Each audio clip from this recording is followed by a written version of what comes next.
Okay, so Aether Drift, Akira Slide, whatever you want to call it, it's the new Fast and Furious Speed Racer set, and it introduces a new mechanic into Magic the Gathering. Not that new mechanic. Start your engines. Starts at 1, goes to 4. It's flavorful, it's cool, it goes really fast. Chef's Kiss. All right, let me just put my glasses on to make sure I'm reading this correctly. This ability triggers only once each turn. So you're telling me that the racing set, where they're supposed to go fast, has a speed limit. You can't go faster than the limit. That does give me an idea, though. Can you get max speed on turn 1? Now, before we find that out, in many circles, I am known as the most unhinged deck builder in all of YouTube. So if you're sitting there looking at your computer thinking, man, this guy's an absolute freak, you're darn right I am. Challenge me in the comments down below, and the one with the most upvotes, I will build. And hey, while you're down there, don't forget to like and subscribe. All right, chill over, wake up. It's time for the video to begin. We need to start our engines. Luckily for us, they printed 3 new land cards that do it for us right off the bat. No mana required. So what is going to happen next is very simple. Follow along with me. We're going to play one of the Raceway cards, starting our engines. Tap that for a mana vault. Okay, tap that for some floating mana to cast an Isochron Scepter, imprinting the dramatic reversal. Of course, you can see where we're going with this. We're going to play a little Chrome Mox, imprint some blue cards so it taps for blue, tap it, tap the Isochron Scepter, and then bing bada boom, dramatic reversal will untap all of our cool artifacts. Now we have enough to keep tapping the Isochron Scepter to make an infinite amount of mana. And you are wondering, of course, what are we doing with all that mana? We are going to be doing some extra turns. It's a little cheeky, but time stretch is 10 mana to make us take 2 extra turns after this one. Then we throw in a little Psionic Blast to get our speed up to 2. Then we throw in a creature, Thought Monitor, our commander, whatever, doesn't matter. So our second turn is our creature swinging out, doing some damage. Now we're at 3 speed. Our second extra turn, now we are at 4 speed, and just like that, we have done it. That is the fastest possible way to get max speed in Magic the Gathering, unless we can go even faster. Now, to do this, we're going to need to get into the realm of theory, physics, and mathematics. You see, in 2013, there was somebody speedrunning a little-known indie game called Super Mario 64. I'm sure you've heard of it. So what happened was this. What the?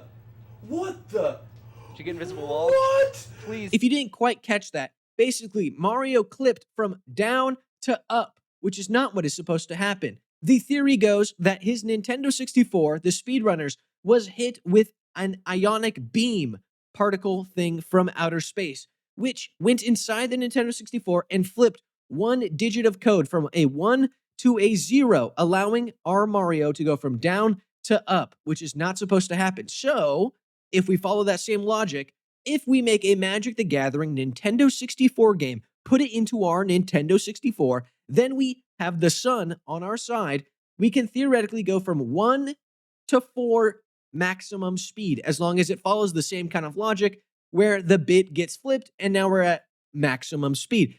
And before you start yelling in the comments down below, I Googled it. Is space radiation against the rules Magic the Gathering?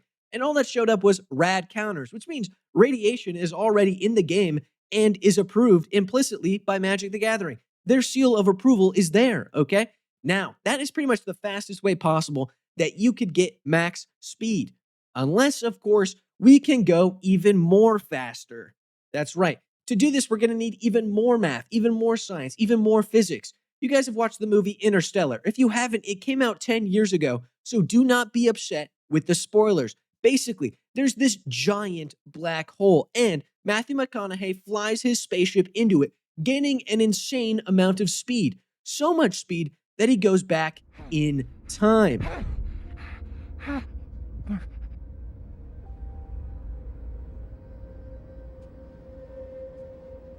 So, if I understand correctly, I will always have max speed because there is a version of me in the future that goes so fast, he goes back in time, allowing me to then have maximum speed in the past to catch up to my future self. It all makes sense. I'm at the game table, I'm playing. I might have 1 speed with start my engines. All of a sudden, my opponent realizes, hey, he's going up against me with maximum speed. How is that possible? There's 2 versions of me in the game store right now. One's in the walls like an Interstellar, but Magic the Gathering doesn't know that, so it'll just take the later time-stamped one, which is the maximum speed, allowing me to have, in fact, maximum speed, activating my commander, bing, bada, boom. It all makes sense.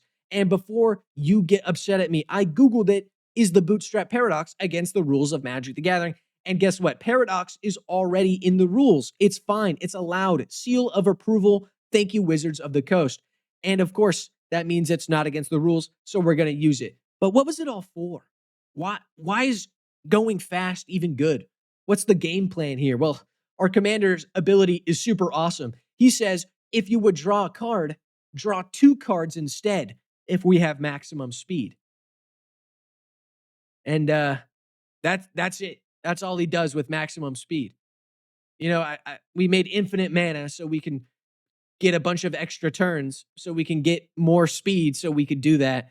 I mean, we use the power of nuclear like fission and the sun and space and everything in order to change the digit of code that hadn't even been written for a game that doesn't exist yet.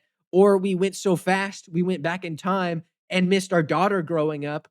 Also, that we could draw 2 cards instead of 1. That sounds like pure value to me. That sounds like it was all worth it in my book. Love this new mechanic. Oh, amazing. Amazing. Absolutely worth all the stuff that we invested. That way we draw more cards.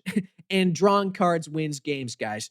So that brings us to the end of the video. If you liked it, hey, leave a like. If you subscribe, subscribe. And guess what? I got a Discord. It's fun and cool. It is linked in the description down below. And if you saw this video and thought, man, this guy seems like he's up for any challenge, you're darn right. Leave it in the comments down below. And again, the one with the most upvotes, I will build. I hope to see you in the next one. Peace out.